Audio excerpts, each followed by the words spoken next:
Ang kwento ni Tomby.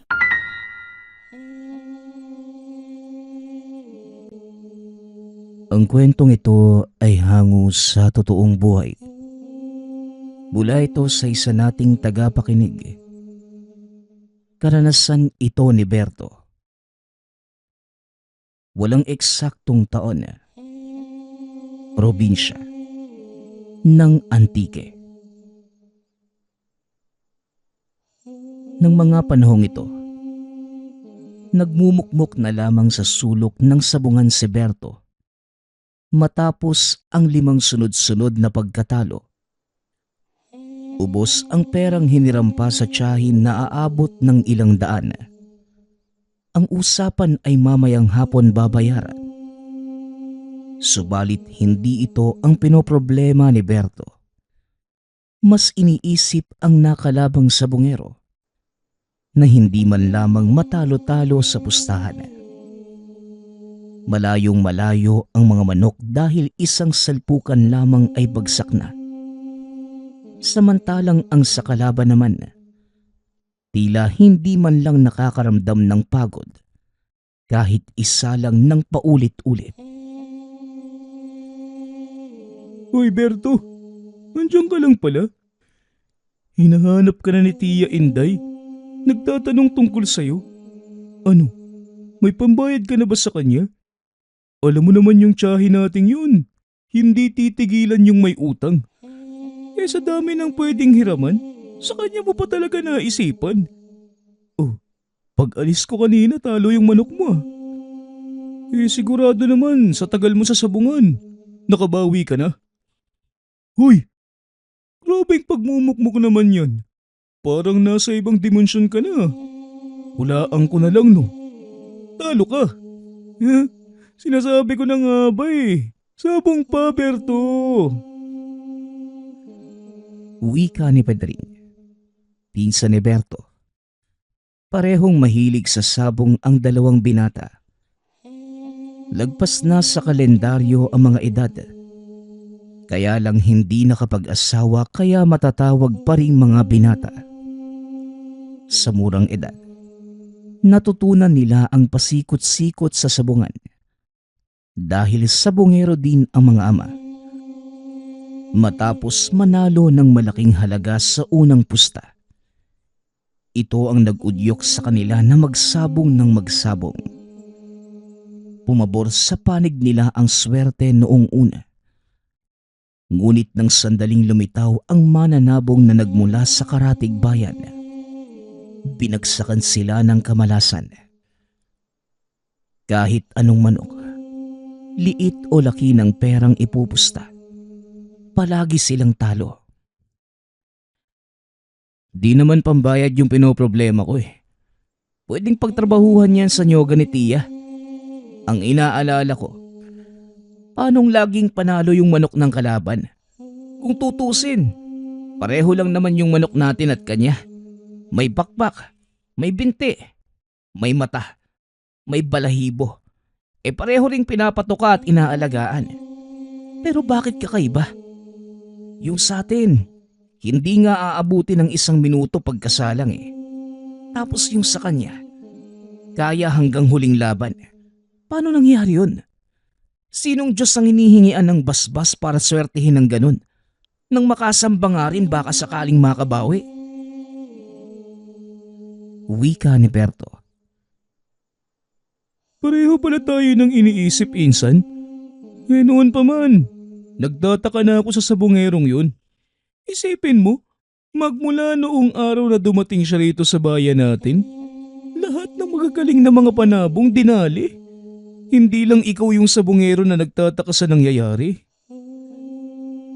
Tugon ni Pedring. Wala talaga eh. 2 panabong na lang yun natira sa bahay. Umabot sana ng 12. Kaso, natalo lang natalo eh. Ititigil ko na yung pagsasabong. Ilalaban ko na lang yung mga natira. Uubusin ko na ng uubusin. Muling wika ni Berto. Pagkatapos ng pag-uusap, sabay na rin nilang nilisan ang lugar. Habang nasa kalagitnaan ng daan, Hindi maiwasang mapalingon dahil sa matandang nakasunod. Unang beses pa lamang nila itong nakita. Hindi napansin kung kailan lumitaw sa likuran. Sinubukang baliwalain. Ngunit kahit saang daang lumihis ay nakabuntot pa rin. Insan, hindi na maganda yung kutob ko sa matandang yan ha. Niatraso ka ba sa tao para sundan tayo ng sundan? Kung kani-kanino ka kasi umuutang eh. Wika ni Pedring. Loko, Di ko nga kilala yan eh. Saka wala akong utang sa kahit na sino no, maliban kay Tia. Kalmahan mo lang insan. Baka sa patutunguhan din natin siya pupunta. Tugon ni Berto. itanong mo na kaya. Mabuti nang makasigurado kasi ilang beses na ring may nababalitang may patayan dito sa lugar. Kadalasan sa bungero yung nadadali. Tanungin mo na, para mawala na tong kaba ko. Ang kulit naman nito. Manong, magandang araw ho sa inyo. Huwag niyo po sanang mamasamain niyo itatanong ko ha. Napansin po kasi namin na sunod kayo ng sunod. Saan po ba yung punta niyo? O may sadya po ba kayo sa amin? Tanong ni Berto sa matanda. Tumigil naman ito sa paghakbang. Tumatawang humarap sa kanila. Bago ko sagutin ang tanong na yan, tawagin niyo na lang ako sa pangalang Tandang Carlito. Sa katunayan, ikaw Berto ang sadya ko. Ang bibilis niyo kasing maglakad, kaya hindi ko magawang makasabay. Kaya tahimik na lamang akong nakasunod. Tugon ng matanda na mas lalong ipinagtataka ng magpinsan. Lalo na si Berto. Ay nako, ito na nga bang sinasabi ko. Ang sabi mo kanina, wala kang atraso sa kahit na sino. Tapos, ikaw pala yung sadya na matandang to. Insan, ano bang pinasok mong gulo? Tanong ni Pedring. Iho, maghunos dilay ka. Walang atraso sa akin si Berto. May gusto lang akong linawin sa batang ito. Isa kang sabongero, tama.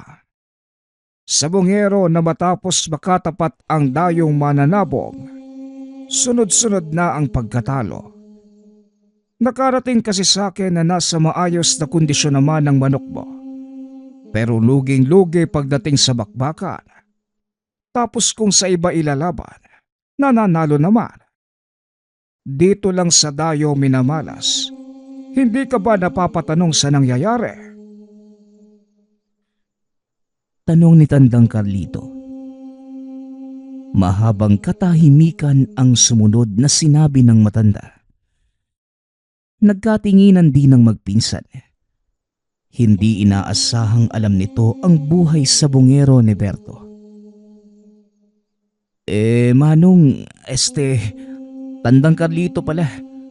Paano nyo naman po nalaman yung tungkol dyan? Sino namang nagsabi sa inyo? Hindi ko kasi kayo kilala eh. Nakakagulat na malamang may estrangherong alam yung pagiging sabongero ko. Tugon ni Berto. Muling tumawa ang matanda. Napatingin sa paligid. Naghahanap ng mauupuan sa tabi ng daan. Sinundan lamang nila ito ng tingin. Walang bales sa manok mo, Berto. Sadyang madaya lang yung dayong kalaban. Paano ba kasi? Sa halip na panabong ibang nilalang ang isinasalang. Walang laban ng anumang uri ng panabong sa ganitong halimaw. Kaya ka palaging natatalo kapag ito ang nakakaharap mo. Wika ni Tandang Carlito. Muling natahimik si Berto. Nakatitig lamang sa matanda. Habang si Pedring naman ay nasa tabi. Hindi maiwasang suriin ito ng tingin. Insan? Parang baliw naman yata yan eh. Pansin mo ba yung sinasabi niya? Ibang nilalang daw? Ano? Tara na nga.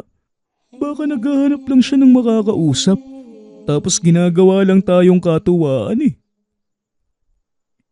Pabulong na wika ni Pedring na sinang-ayunan naman ni Berto.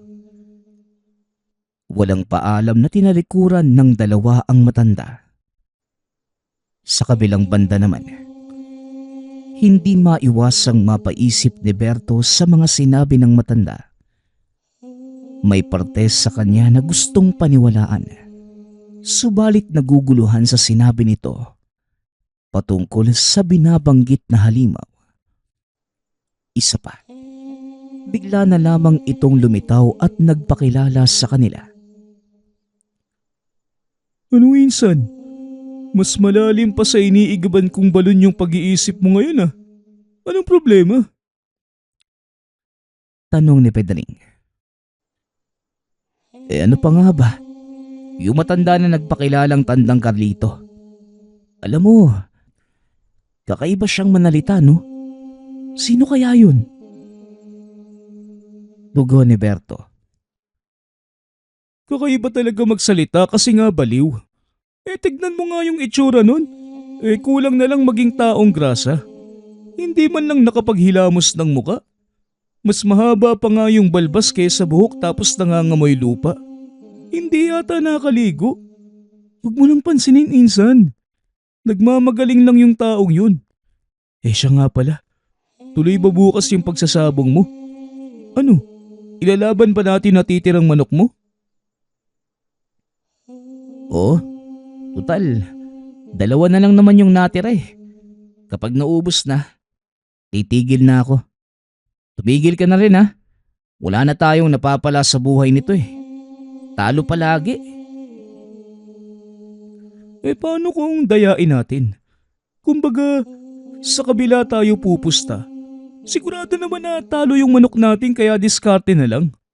Ang laki na ng perang nawala sa atin. Nakakasawa ng talo palagi. Sureball tayo rito, insan.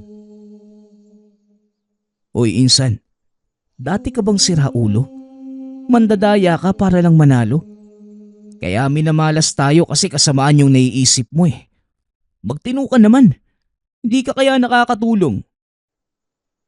Ay naku, ikaw na nga tong binabahagian ng swerte. Inaayawan pa. Ibang klase ka rin. Kayang magtiis sa kamalasan. Bahala ka nga. Basta gagawin ko yung naiisip ko. Tignan lang natin kung hindi ka maiinggit. Pag-uusap ng magpinsan. Napabuntong hininga na lamang si Berto sa sinabi nito. Iniwanan niya si Pedring at nagpunta sa likod bahay upang tignan ang natitirang manok panabong. Isasalang ang mga ito bukas sa magaganap na sabong sa kabilang barangay.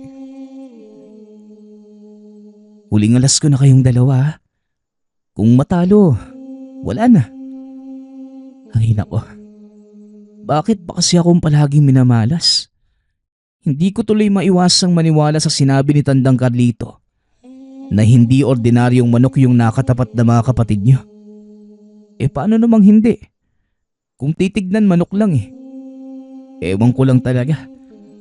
Basta, ubusin niyo na yung mga patuka dyan ha.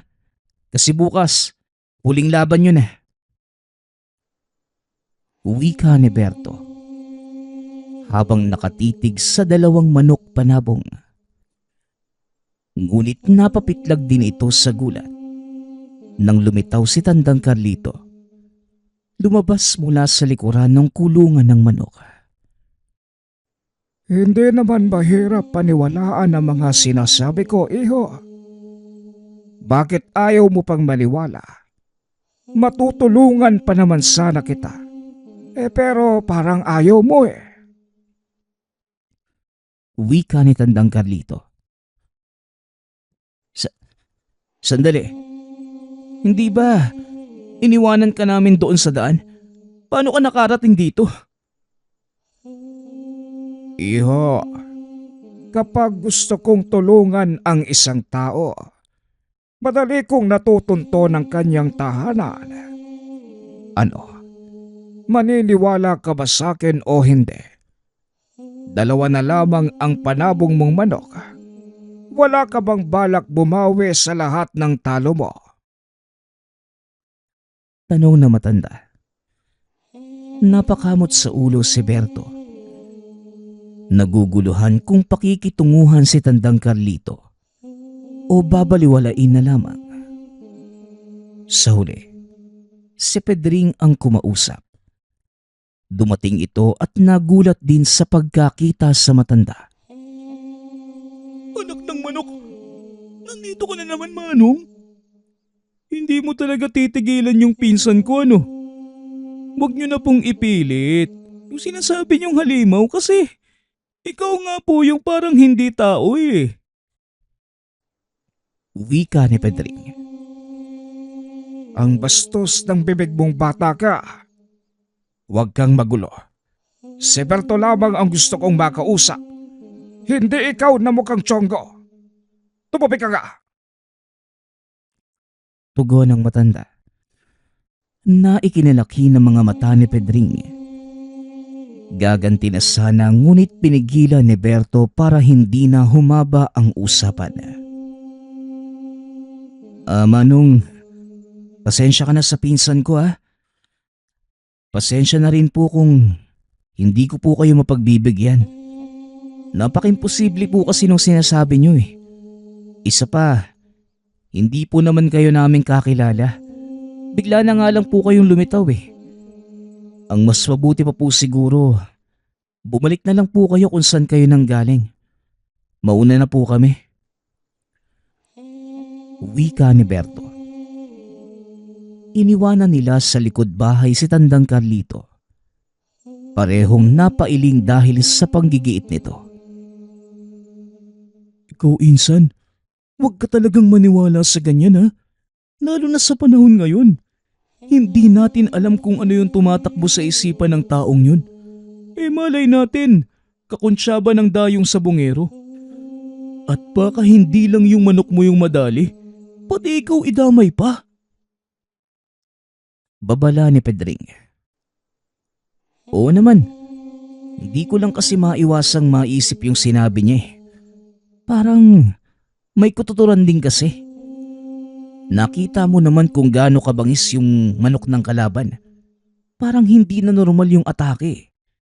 Isang salpukan bagsak kagad yung katapat. Basta, huling sabong ko na bukas. Hindi na ako magsasabong ulit kapag natalo yung natirang dalawa. Wika ni Berto. Pagsapit ng gabi, sinuri nila ang mga manok na isasabong. Siniguradong nasa kondisyon ng katawan at galaw nito para sa laban kinabukasan. Makalipas ang ilang sandali, pumasok na rin ang tahanan dahil lumalalim na ang gabi.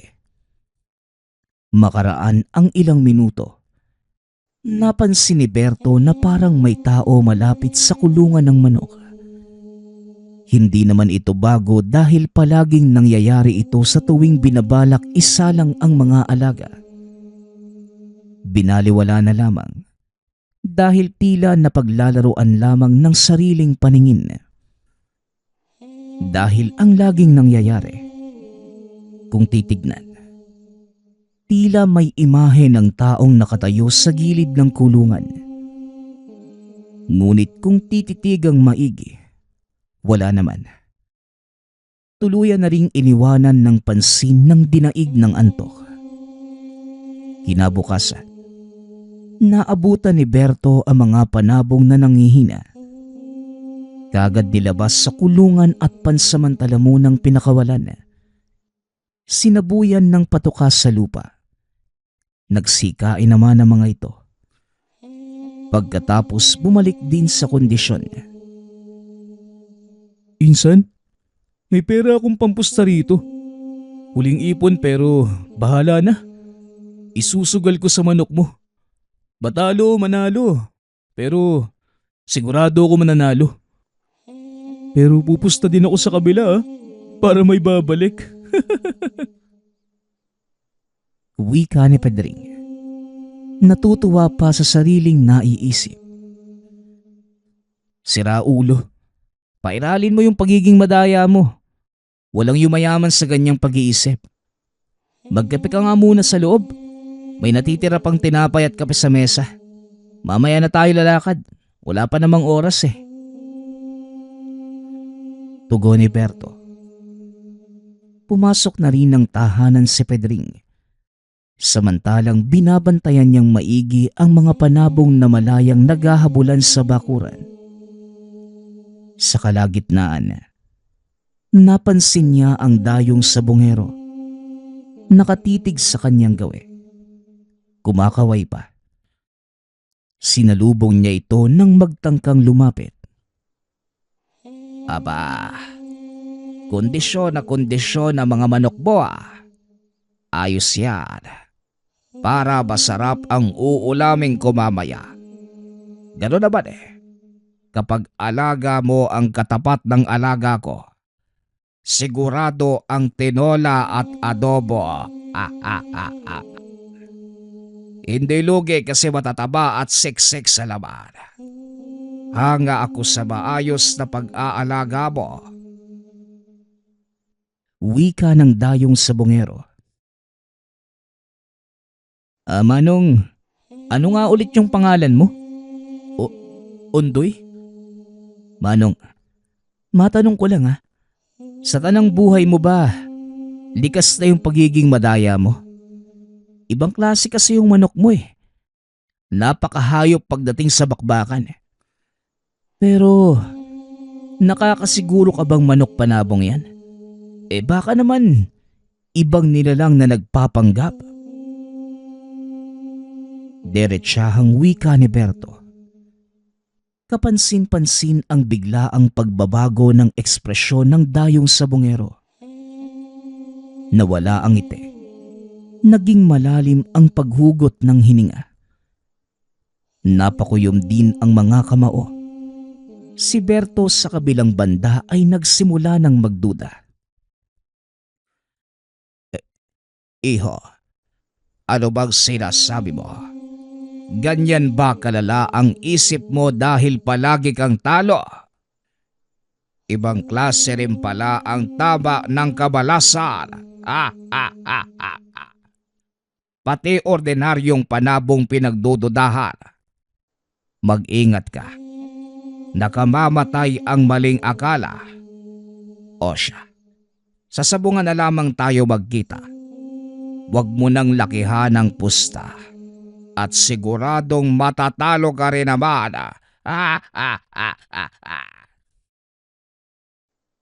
Tugon ni Undoy. Tinapik pa nito sa balikat si Berto at saka naglakad palayo. Napabuntong hininga ang binata habang hinahatid ng tanaw ang matanda. Ito pa lamang din ang kauna-unahang beses na mukha ang nagkaharap. Dito rin napagtanto na kakaiba ang presensya ng dayo. Hindi maintindihan ang amoy. Parang may langis sa katawan. Napakalansas sa pang-amoy. Insan, tara na. Malapit nang magsimula yung sabong. Isilid na natin sa bayong yung mga manok mo. Ito pala yung tari oh. Hiniram ko kay Mang Paulito. Ilang beses na nitong naipanalo yung laban ng mga manok niya. Matalim kaya siguradong kakapitan tayo ng swerte. Hindi nga lang gumana noong nakalaban yung manok ng dayo. Pero malay natin, di ba? Wika ni Pedring. Wala pa rin pala yan eh. Isoli mo na. Itong tari natin ang gagamitin. Pareho lang naman yung resulta eh. Talo pa rin. Tugon ni Berto. Muling napabuntong hininga ang binata. Napadasal nang wala sa oras bago isinalid sa bayong ang dadalhing manok. Pagkatapos, nagpunta na sa sabungan. Pagkarating doon, kasalukuyan ang nagsisimula ang laban. Nanood muna sila dahil mamaya pa naman ang aktwal na sagupaan ng dalang manok. Kontra sa manok ni Ondoy. Wala rin kasing magawa dahil sa tuwing nagpapalista, sila mismo ang itinatapat sa dayong sabongero. Insan, diyan ka muna. Pupusta ako dun sa kabila eh. Mukhang malakas yung laban. Dito ka lang ha. Babalik ako mamaya kapag manok na natin yung isasalang. Pagpapaalam ni Pedring. Habang mag-isang naupo sa tabi, napansin ni Berto si Ondoy na nakipusta rin sa kasalukuyang laban. Bit-bit nito ang manok na ipangtatapat sa kanilang manok mamaya. Tinitigan niya itong mabuti. Habang tumatagal, tila nililin lang siya ng mga mata. Hindi na ito manok sa paningin. Mukha ng isang asong halimaw ang nakikita. Paulit-ulit na kinusot ni Berto ang mga mata at binalikan ng tingin. Ngunit ganun pa rin. Kagading nag-iwas nang mapansin siya. Dali-dali itong lumipat ng pwesto. Nagulat pa sa biglaang pagtabi ni Tandang Carlito sa kanya. Aba, mukhang gumana yata ang orasyon ko sa iyo para malaman mo na ang katotohanan.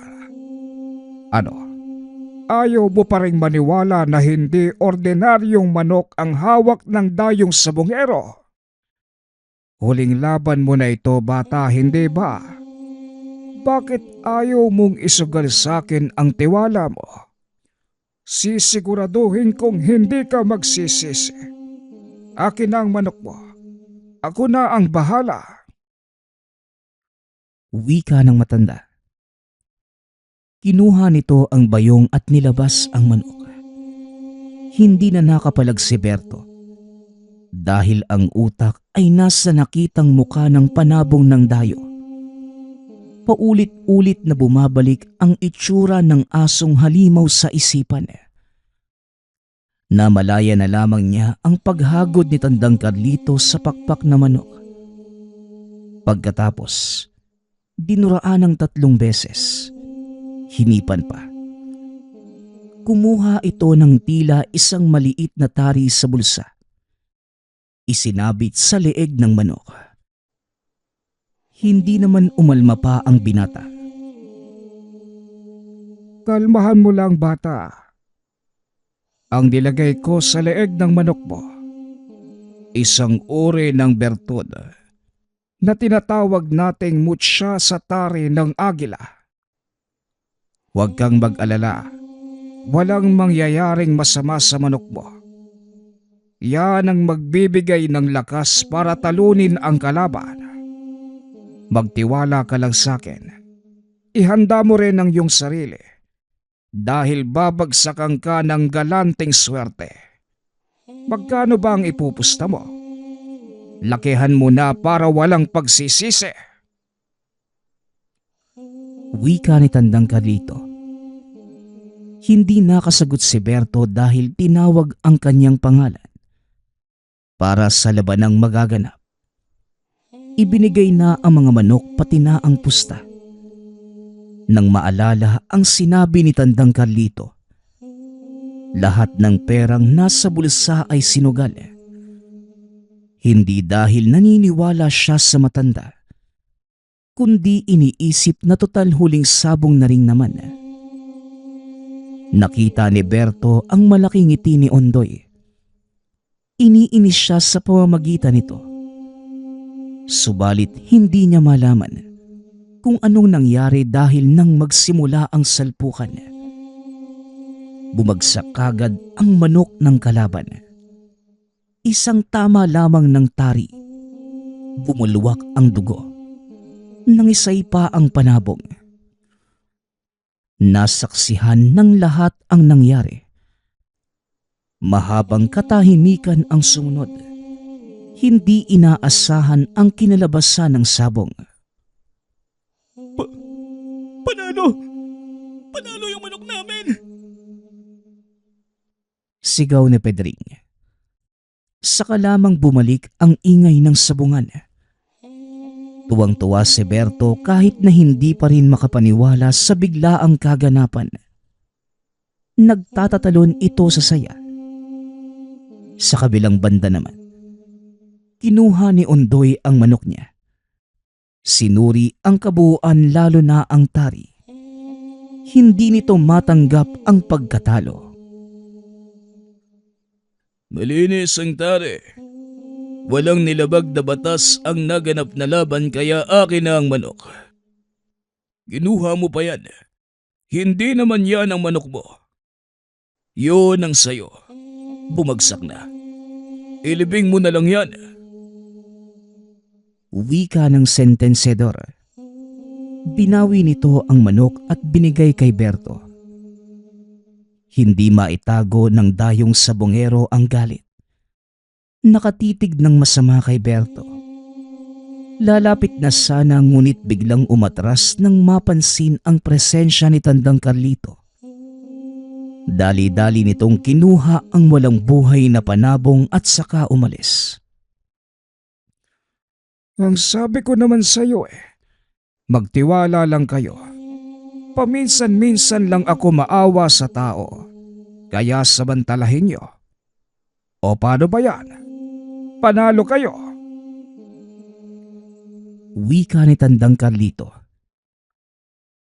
Matapos ang pangyayaring yon, kinuha ng matanda ang tila kwintas na isinabit niya sa leeg ng manok.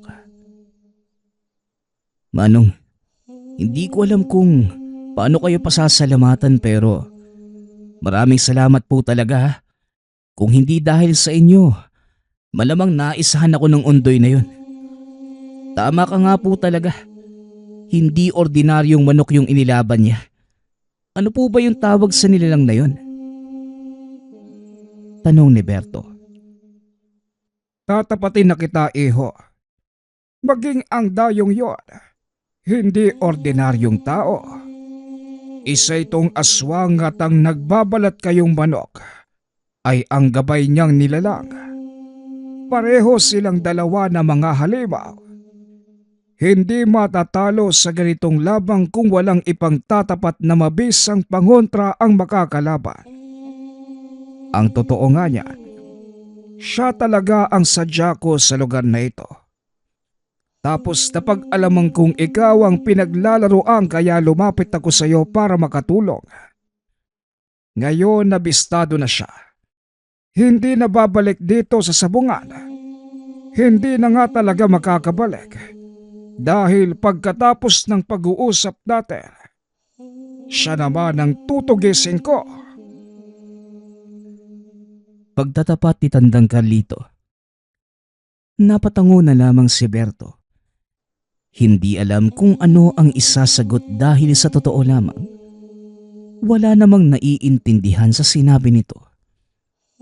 Naguguluhan pa sa takbo ng pangyayari. Pagkatapos magpaalam ni Tandang Carlito, si Pedring naman ang kanyang hinanap. Naabutan itong nagmumukmok sa tabi habang kagat-kagat ang walang laman na pitaka. Hoy, pagkatapos ko, ikaw naman tong nagbumukmok. Ano to, palitan lang? Hindi ka ba masayang nanalo tayo? Ligtas yung mga panabong natin. May pera pa tayong napanalunan. Wika ni Berto. Ikatutuwa ko ba? Sa kabila ako pumusta Akala ko kasi talo na naman.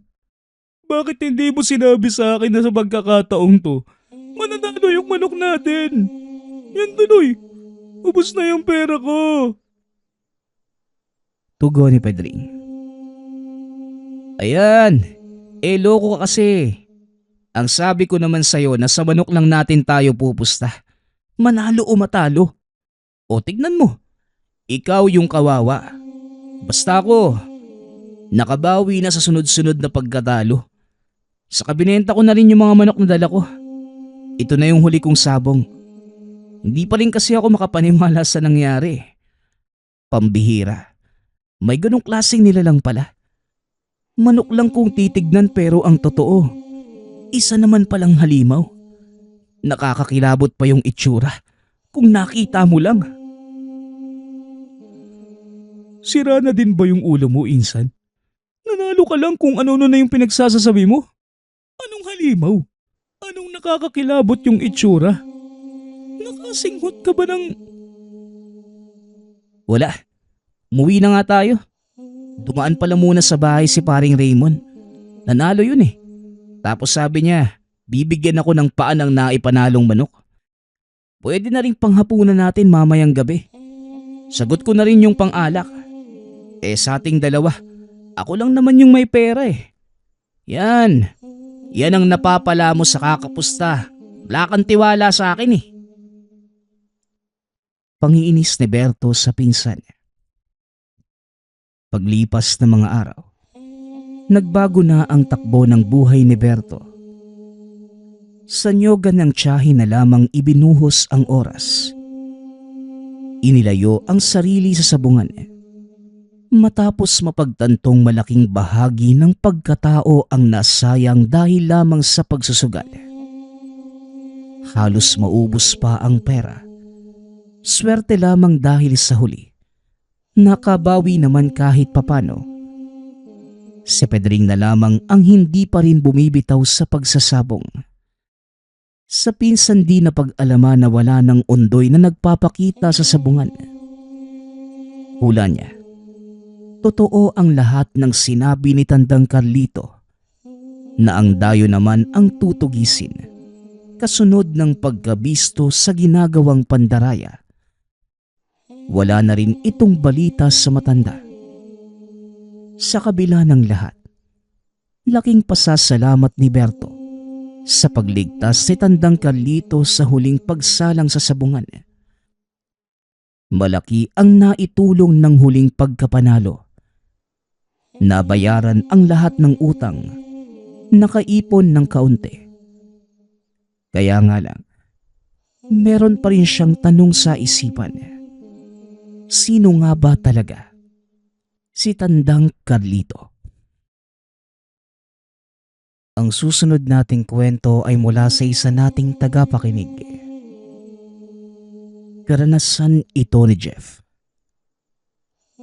Walang eksaktong taon. Siyudad ng Maynila. Laking probinsya ang binata. Pagtungtong sa wastong gulang, nagpa siya ito na makipagsapalaran sa Maynila upang matulungan ang mga magulang. Hindi nakapagtapos ng pag-aaral si Jeff.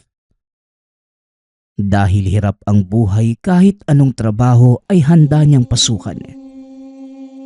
Hindi madaling makahanap ng trabaho dito. Lalo na't wala itong diploma at napakaraming aplikante rin sa syudad.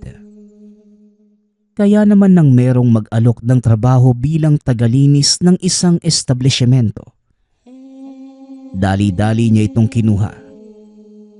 Hindi niya inaasahan na madaming dinagdag na trabaho na hindi konektado sa pinasukan. Bilang tagalinis, ang tanging trabaho ay siguraduhing panatilihin ang kalinisan ng establishmento mula sa una hanggang sa ikatlong palapag. Bagamat mahirap na ang trabahong yun, lalo na't siya lamang ang nag-iisang tagalinis. Trabaho niya ring asikasuhin ang mga mamimili at maging katuwang na mga gwardya. Kahit na mahirap ang trabaho, hindi na ito umangal dahil sa matinding pangangailangan. Bukod sa nakakapagod ang trabaho, meron ding mga mamimili na mapagmataas at kinakaya-kaya lamang ang mga katulad niyang mababa ang antas sa buhay. Dagdag pa rito ang amo na bawat kilos niya ay hinahanapan ng butas upang mapahiya lamang siya. Hindi niya alam kung bakit siya ang pinagdidiskitahan. Kahit mahirap ang buhay, malayo sa pamilya, pagod sa pisikal at emosyonal na aspeto ay hindi pa sapat ang kinikita upang matustusan ang pangangailangan niya at ng mga magulang. Hanggang sa isang araw, pinatawag si Jeff sa opisina ng amo.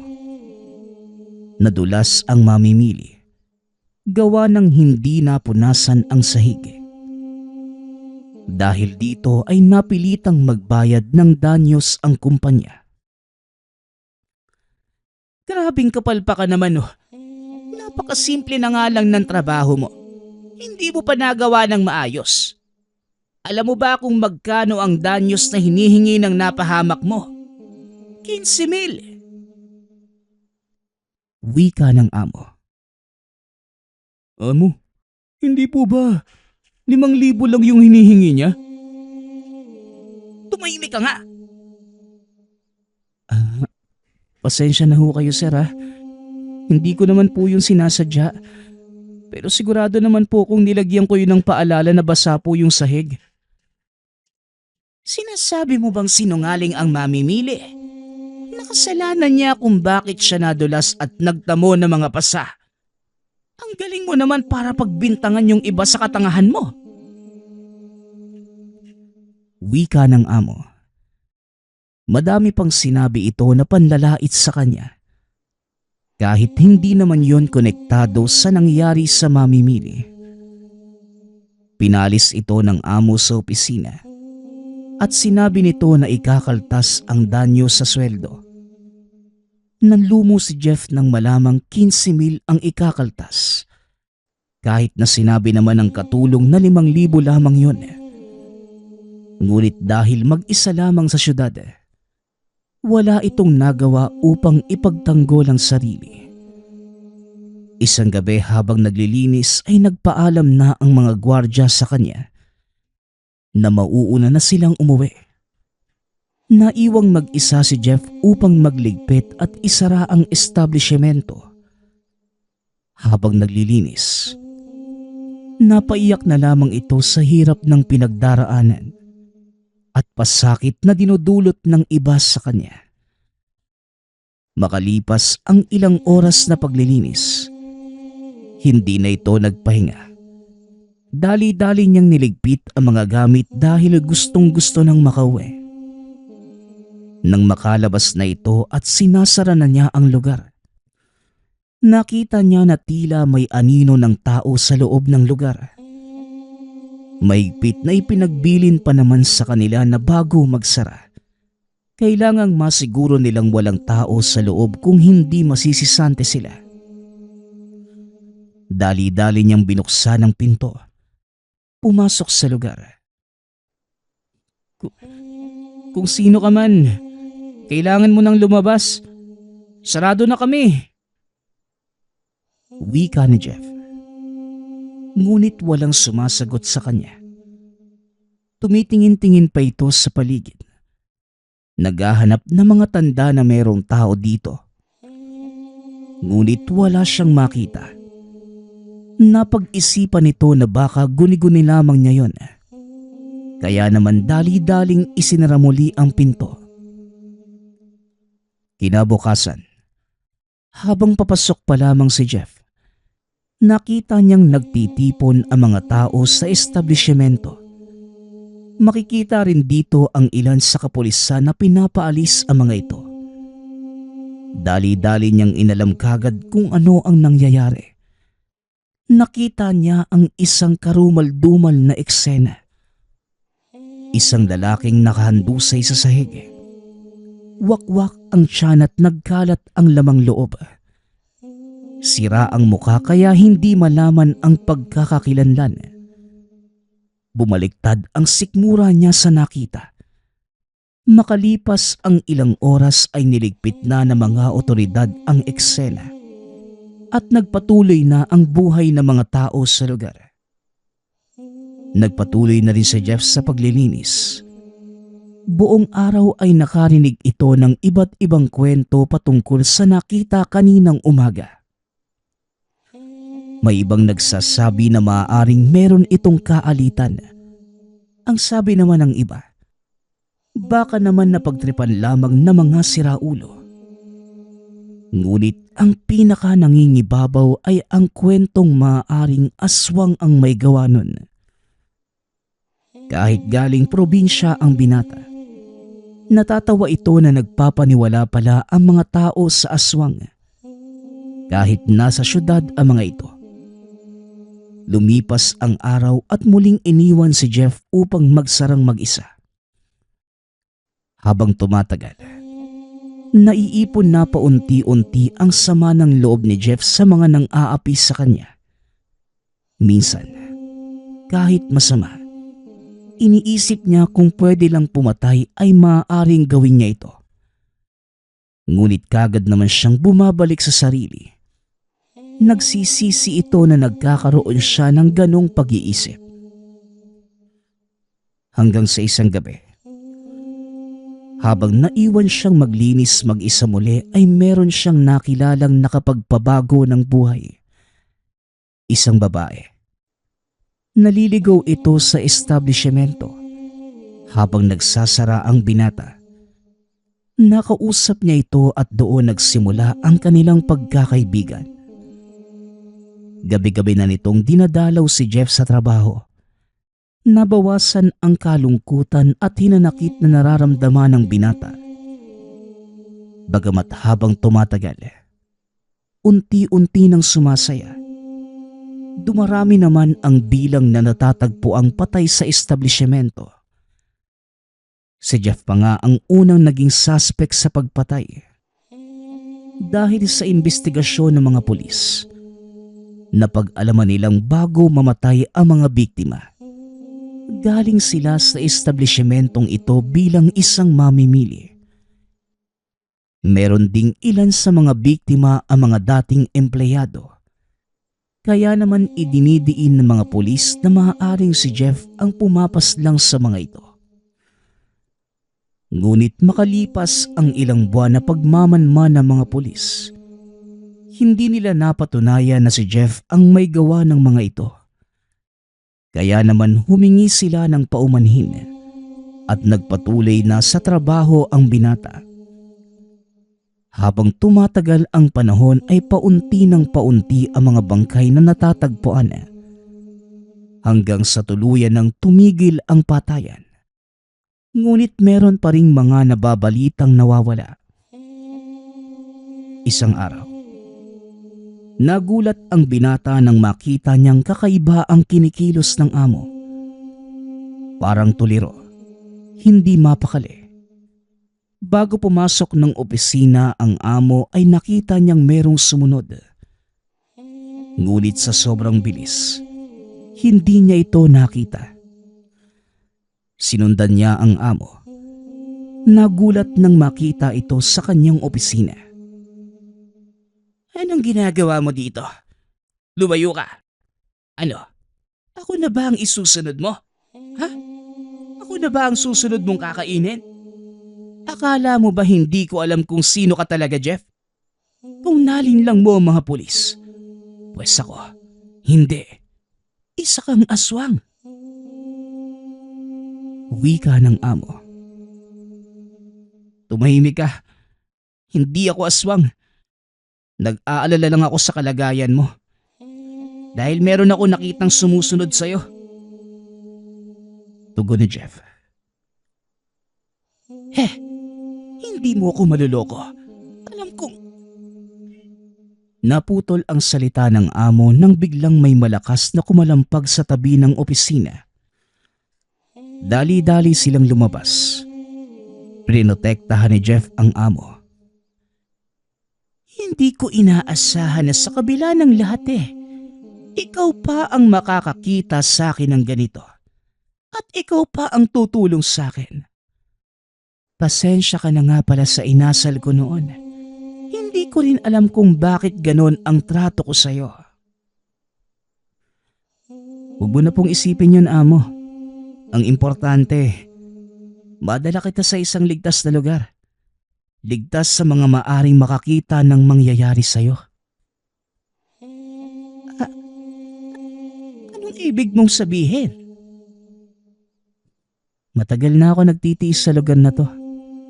Tingin mo ba, ganong kadaling magpatawad? Gusto ko na sanang tapusin ang lahat pero dumating siya. Nais kong ipakilala sa iyo yung kaibigan ko.